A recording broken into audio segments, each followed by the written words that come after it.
para Carla Amorelli. Ela é advogada, é sócia do HBA Advogados, com atuação em direito das famílias e sucessões, é mestre em direito, ela é mediadora, é membro da Comissão de Gestão Positiva de Conflitos da ABA do Rio de Janeiro, é vice-presidente da Comissão Nacional de Direito Processual Civil. A doutora Carla ela vai falar sobre a violência contra a mulher no divórcio. Eu estou aqui de ouvinte nos bastidores. Doutora Carla, seja muito bem-vinda. A palavra é toda sua. Bom dia, doutora Natasha. Bom dia, doutora Júlia. Antes de mais nada, eu queria agradecer esse convite, né, que me foi feito pela querida Júlia, que é a presidente da Comissão da Mulher, porque esse projeto é um projeto de muita relevância social, porque visa a conscientização. É importante falar sobre a violência contra a mulher. E dentro do meu tema sobre a violência no divórcio especificamente, eu gostaria de destacar uma violência que é um pouco, duas, né, mais invisíveis à sociedade, que são a violência patrimonial e a violência psicológica, que precisa ser falada sim, as pessoas precisam enxergar, a sociedade como um todo precisa enxergar e entender que a violência contra a mulher, na verdade, é um ciclo que se criou, que se perpetua. Enquanto a gente não mudar a origem no início, vai ser difícil a gente mudar o final, né? Então, eu quero trazer inicialmente um dado do Instituto de Segurança Pública do Rio de Janeiro, né, sobre o dossiê da mulher de 2022, com dado de que em 2021, o registro no estado do Rio é que, em média, 299 mulheres foram vítimas de violência por dia. O que significa é que uma mulher a cada 5 minutos sofre violência no Rio de Janeiro. E esse é um dado alarmante, principalmente quando nós vamos a fundo na pesquisa e notamos que o ambiente em que a violência é mais realizada é o ambiente doméstico. Ou seja, o local que nós deveríamos estar cada vez mais seguros, estamos cada vez mais vulneráveis. Tá? Então, sob essa perspectiva, eu vou começar a minha conversa, porque quando a gente fala de divórcio, ou de fim da união estável, de solução da união estável, nós falamos do fim de uma união.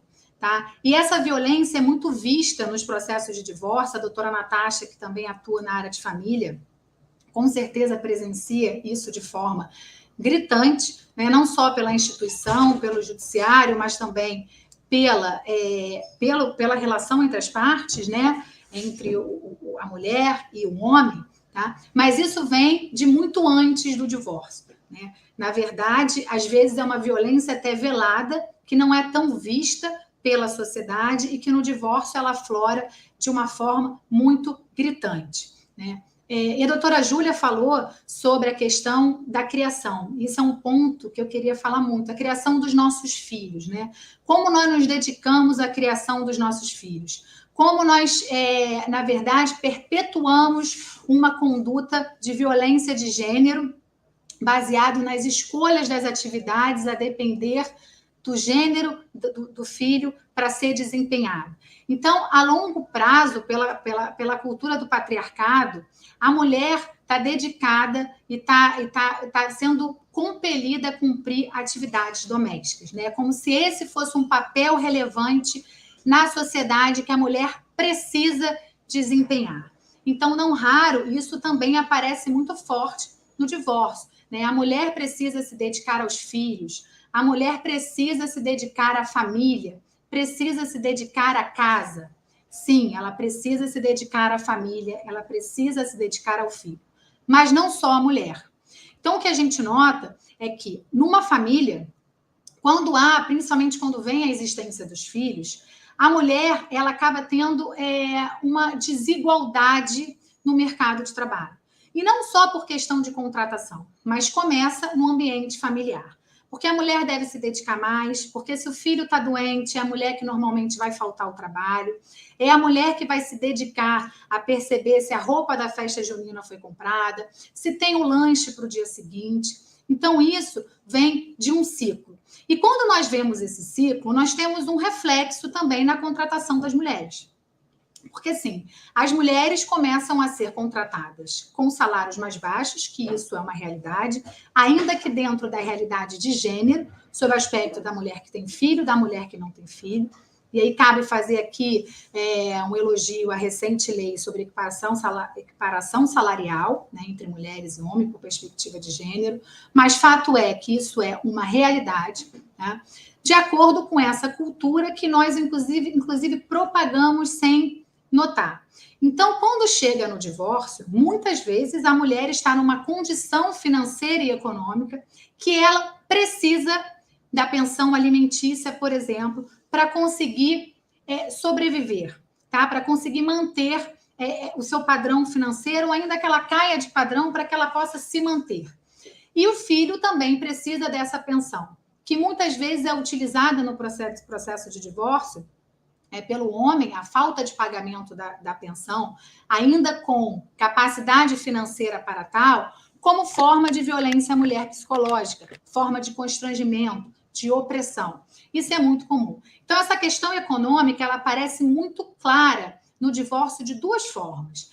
Por essa questão da mulher, muitas vezes, no fim da relação conjugal, estar numa capacidade econômica abaixo do homem, tá? Em relação a todo esse contexto que eu acabei de falar e que a doutora Júlia também falou um pouco, e também porque a mulher, em regra, numa família, não tem o controle financeiro e administrativo dos bens. O que faz com que, muitas vezes, um homem, durante, inclusive, a relação conjugal, vá esvaziando, de certa forma, aquele patrimônio. Tá? E aí, é claro, nós temos também os regimes de bens, mas se nós falarmos aqui o da comunhão parcial de bens, que é a regra geral do nosso ordenamento, nós vamos falar de bens que foram construídos durante a constância do casamento, que serão partilhados como regra. Então, durante esse casamento, nessa gestão administrativa, o homem que tem, em regra, um poder maior sobre essa gestão, ele esvazia esse patrimônio. Quando a gente fala de bens imóveis, nós temos uma realidade peculiar, porque nós temos a necessidade da outorga conjugal pelo Código Civil para que esse bem seja alienado.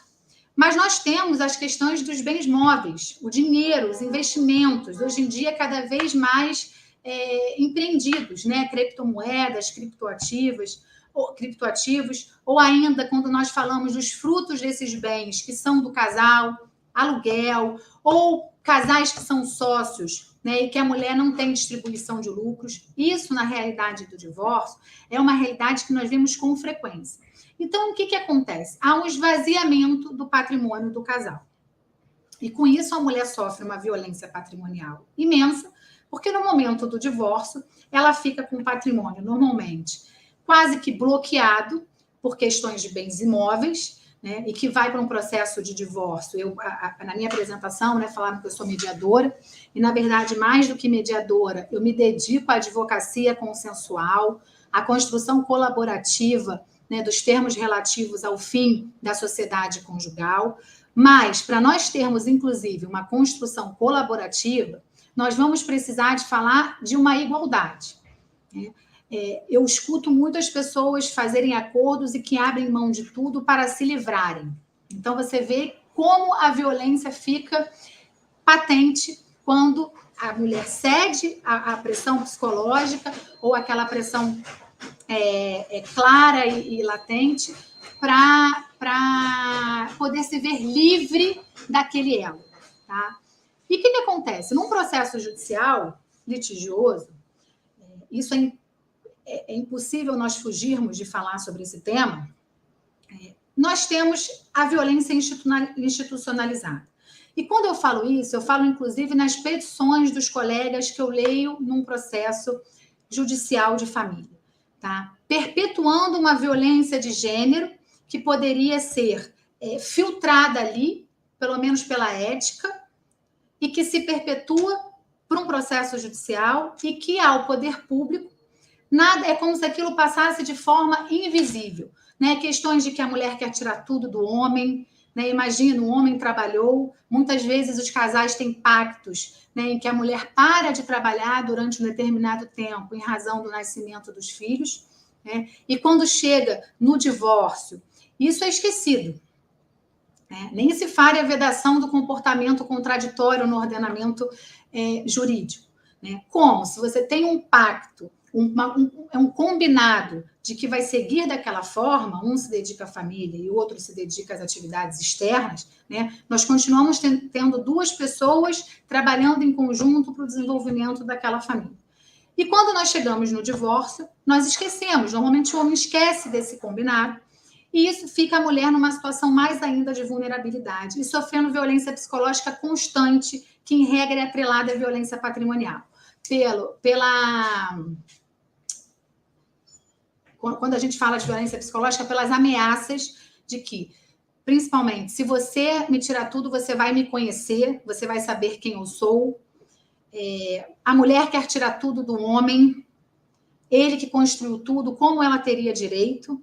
E ainda esses valores que somem e que no momento final, que a gente vai apurar o montante partilhável, é como se não tivessem existido, como se tivesse tudo sido empreendido em prol da família, quando na realidade sabemos que houve um desvio justamente por essa função de administração e gestão do homem na família.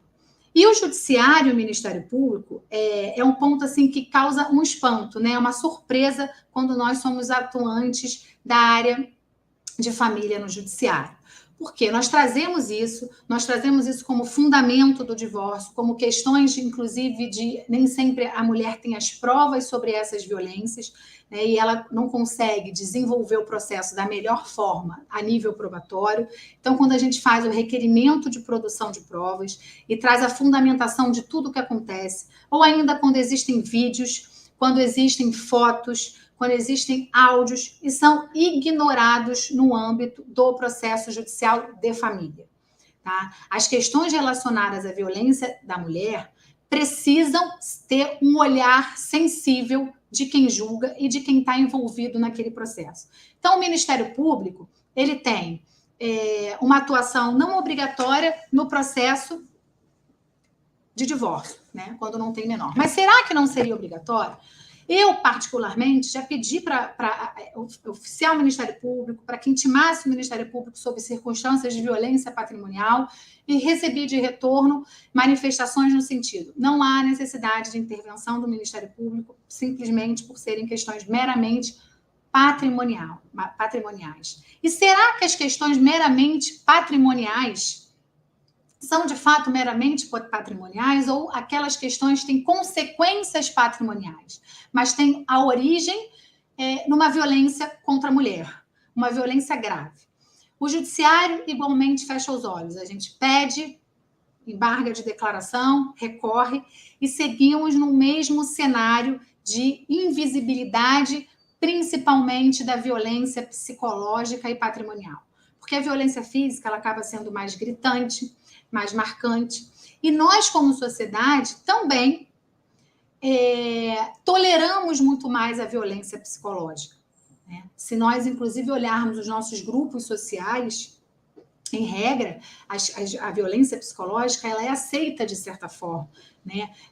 O deboche do homem em face da mulher sobre, por exemplo, o corpo dela, sobre a roupa que ela usa, sobre a impossibilidade de um filho ostentar um sobrenome da mulher. Isso é comum e aceitável de certa forma, né? As pessoas cedem de certa forma a esse tipo de violência. Mas não, gente, é importante a conscientização de que essa violência é uma causa de todos. Essa é uma perspectiva de gênero. Então, a gente não pode ficar calado e achar que tudo bem, é uma questão que a gente sempre tem uma justificativa para a violência psicológica, né? Em relação ao homem, alguma questão da criação. Sim, mas nós viramos adultos. E a nossa criação também, nem tudo a gente pode culpar os nossos pais. Nós já temos discernimento suficiente para entendermos e, principalmente, buscarmos uma mudança. Tá? Então, esse cenário é muito claro no divórcio. E é claro que nós podemos usar as questões das medidas da própria lei Maria da Penha em relação à violência psicológica e patrimonial, mas também podemos usar outras questões em relação às tutelas cautelares, indisponibilidade de bens. Mas será que a gente consegue, assim, alcançar tudo isso? né? O empoderamento da mulher na participação familiar, ele vai refletir durante o casamento e pós-divórcio, se isso vier a acontecer. Tá? E essa violência nós não vemos só em divórcio, vemos também, às vezes, em processo de inventário, de irmão com irmã, a questão do gênero, né, da imposição, da força e do amedrontamento social da mulher para se colocar, para enfrentar. Né? E quando nós falamos disso, nós falamos de um ciclo, nós falamos de um conjunto que é importante que esteja alinhado, porque nós não podemos tratar só um ponto. Nós já temos hoje instrumentos e ferramentas para tratar, para ajudar, não só a prevenir a violência contra a mulher, tá? E quando eu falo das medidas protetivas, por exemplo, eu sempre foco na importância de não estar atrelado necessariamente no momento a um crime, tá? Porque ela deve ser principalmente preventiva para a ocorrência de certas situações, para que não esvaziemos, inclusive, as ferramentas que nós temos. Né? Temos os crimes aí de perseguição, que é uma coisa muito comum no fim do relacionamento, o homem perseguir a mulher nos ambientes que ela se encontra, academia, trabalho, tem mulher que tem medo de sair de casa porque o carro fica parado do outro lado da rua. E isso tudo impacta no divórcio. Impacta, inclusive, numa decisão sobre a partilha.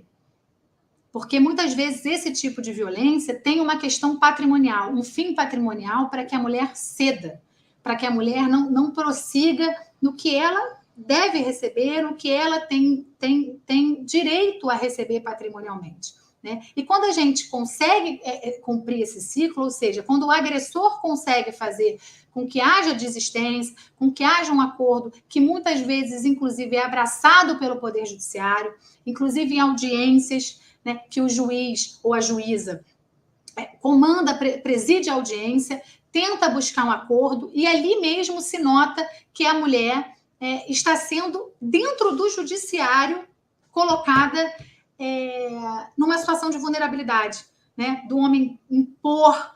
E ali o agressor, muitas vezes, ele se mostra, ele não consegue, né, se esconder atrás de uma petição.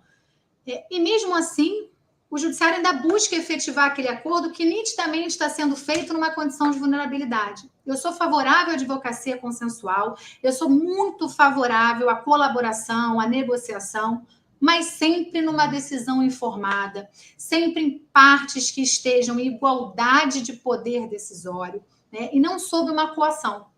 Então, é preciso, sim, uma mudança geral, uma mudança de nós, como pais e mães, na criação dos nossos filhos, uma mudança da sociedade como empregador, uma mudança social enquanto juiz, Ministério Público e quanto advogados. Nós, advogados, temos o dever, né, de seguirmos a nossa ética. Temos, inclusive, um regramento sobre isso na OAB. Então, quando nós, mais do que isso, nós somos cidadãos e precisamos seguir e cumprir a Constituição, que são os valores que fundamentam a nossa sociedade. Então, quando nós, no exercício da advocacia, perpetuamos esse tipo de conduta com petições agressivas e o judiciário assina embaixo, por quê? Porque nada diz sobre aquilo no âmbito institucional, nem que seja pela uma litigância de má-fé, ou enfim, com uma advertência, ou como uma decisão que, de fato, efetive direitos a depender da situação. Nós não vamos mudar porque temos leis que nos permitem proteger as mulheres, porque temos instrumentos de proteção e de reabilitação, que também é um ponto importante. A mulher, quando ela se divorcia, né, isso é muito gritante, ela passa por um processo tortuoso judicial, que envolve não só a questão patrimonial, mas a questão da regulamentação dos filhos, tá, que perpassam pela questão patrimonial, pela violência psicológica, e ela tem uma dificuldade, inclusive, de se reinserir no mercado de trabalho ou ainda de se manter no mercado de trabalho. Porque emocionalmente ela está abalada, emocionalmente ela tem dificuldade de produzir para o mercado, porque não está bem. Então, é um olhar conjunto, né? É quando a gente escuta colegas que não admitem, quando fazem uma entrevista, dão preferências veladamente a pessoas que não têm filho, porque o filho adoece.